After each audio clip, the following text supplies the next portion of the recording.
This tragedy occurred. Fine representative from Pennsylvania, Mr. Kelly. Thank you, Mr. Bishop. I appreciate Chairman Green's allowing me to be here and then also to be in Butler yesterday, where it's my hometown. I'm 4 miles from this location.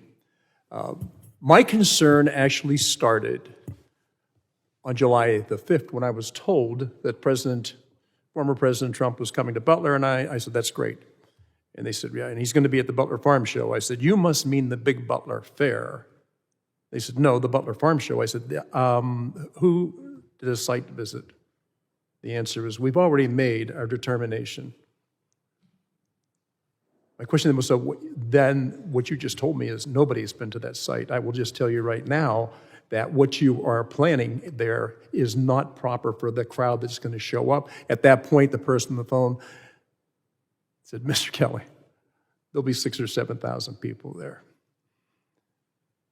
I said, well, that tells me even more about the fact that you have no idea where you're going.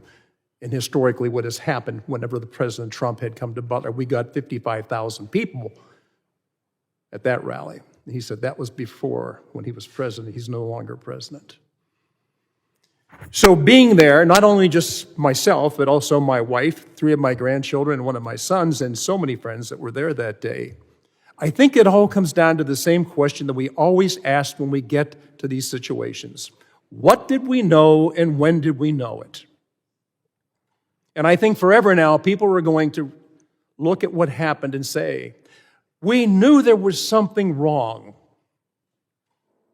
We could see it. I would just put to you that had we acted quicker, Mr. Compratore would still be alive today. President Trump would not have been wounded, and 2 other people who were that day would not have been wounded. And in a greater sense, the American people have been wounded in a way that they have lost faith, trust, and confidence in how we protect certain people. This goes far beyond that, and I appreciate you both being here, and I'll tell you what, you really have given us testimony based on what your whole careers have been about, and that is protecting people. For some reason, on July 13th, we knew something was wrong. Every person I've talked to that was there that day or responsible for protection says, we did our job. And I said, so then you're saying that somebody else didn't do their job? And the answer is, well, that's to be decided later on. So I would just say, first of all, I meant what I said. I think the American people now are deeply wounded, and the faith, trust, and confidence we need to have in our government has been fading for too long.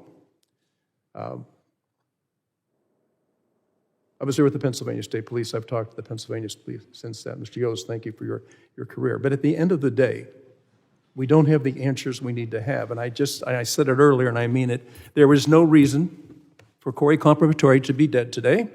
There is no reason for President Trump to have been wounded or 2 other members in the audience that day to have been wounded had we done what we knew before we let it go any further than that. That could have been stopped early on. Nobody can convince me that when people see somebody on the roof of a building and pointing to him and yelling, there's somebody up there, it needs to be taken care of. And other people who were there, that eyewitnesses said they watched him go onto those grounds, and every time they said there's something wrong, somebody is going in the wrong direction and shouldn't be there, and the answer comes down, you don't know what you're talking about. There's nobody there. So as we continue looking at this, and I think that we have a lot of testimony today, and again, I thank you for being there, but I just submit to you that the victims of that day, innocent people, none of it had to happen. We knew beforehand, and we could have prevented it, but we failed to act when we should have acted. So I appreciate your careers and everything you've done. And Chairman, I appreciate the fact that I've been able to be here today and that you came to our town yesterday, in a town that I have lived. This spot is a place I've been at many, many, many times. I just cannot understand why we didn't act when we knew there was something wrong. At the very least, they could have taken President Trump off the podium, and some of the other activity after that never would have taken place. So thank you for for having me here, and thank you both. Colonel, Mr. Yost, thank you so much for being here. I appreciate it, but there is far, far more we have to learn.